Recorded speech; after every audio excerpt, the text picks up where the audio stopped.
All right, since the slope of the line controls the direction and kind of how the line runs on our graph, we should be able to use it to help us graph.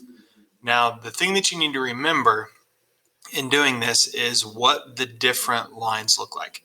We have a positive line running kind of up and to the right here, a negative line running down and to the left. We have a line with a slope of 0, which is horizontal, and a line that has no slope at all, which is vertical. Now, we'll probably see all of those during our graphing here, but the positive and the negative are going to be the most likely. So again, keep in mind, and I'm not asking you guys to calculate the slope today, so this is just a graphing exercise. What you're going to need to keep in mind is your numerator in your slope right here on top. That is vertical. Those are your y coordinates. Those are going to be how you move up and down. Your denominator, your bottom number, your x coordinates, that is going to control how you move left and right. It's a little bit backwards from how you graph a point because usually the first number is left and right, the second number is up and down, but now it's up and down, left and right. So just keep that in mind. These are actually the notes that we had from the other day. I just kind of stopped them short of actually graphing just to keep things short. So what I'm asking you to do today, I'm going to give you a point and I'm going to give you the slope of a line that goes through that point, and I'm asking you to graph the line. So you always start at your point. That is going to be the point. Well, that's the point you start at. That is literally where you're going to start your graph. So you're going to start your graph at 4, 6 on this one. So grab your drawing tool. I'm going to go to 4, 6, and I'm going to put my first point, right? Just click and you're done.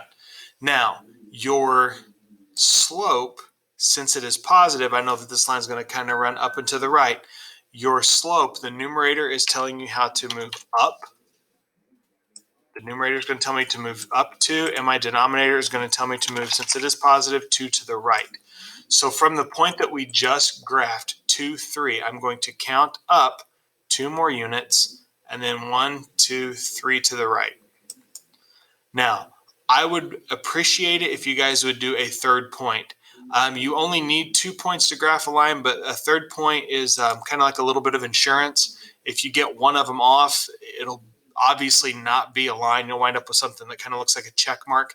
Graphing 3 points, and if all 3 of them line up, you've done a pretty good job. So go down to your line.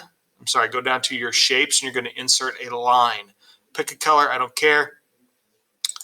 And your line is going to go through all 3 points. If you need to adjust that at all, grab your selection tool and you can play around with where it's positioned. I kind of missed a point there a little bit, but just do your best to go through the entire graph because it is a line. It goes on forever.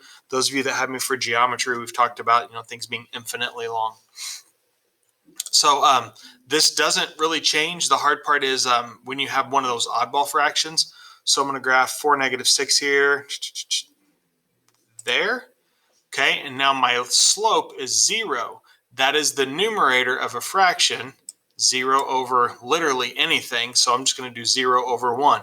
It's the easiest way to change a whole number into a fraction is just to put it as the numerator over a 1. So going from there, I'm going to use my numerator to tell me how to move up, just like I did in the last one. All right, so I'm not going to go up at all, and I'm going to move 1 unit to the right to get more points on the line. All right, so from here, I'm going to move up none, and I'm going to move 1 to the right, and I'm going to do it again just to be consistent.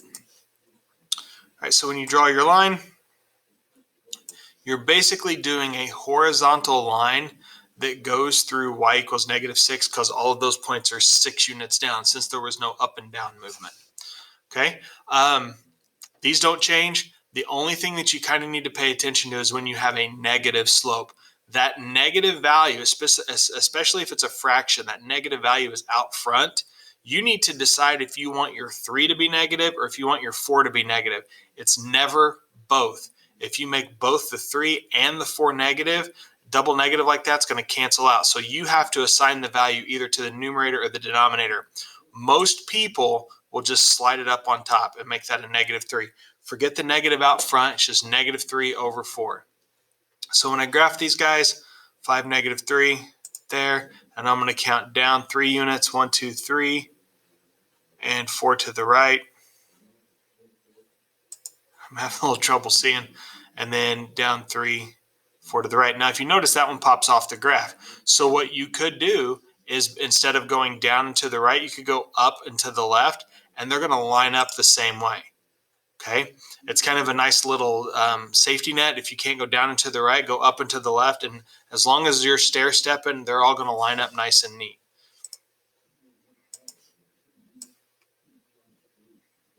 Okay, do your best to make a straight line through the whole graph, or as best you can. Last one here, -2, 6. There we go. And we're going to make this -3 over 1, so I have a fraction. So down 3, 1 to the right, down 3, 1 to the right. This one's a pretty steep line. The closer these things get to a whole number, the steeper they're going to get.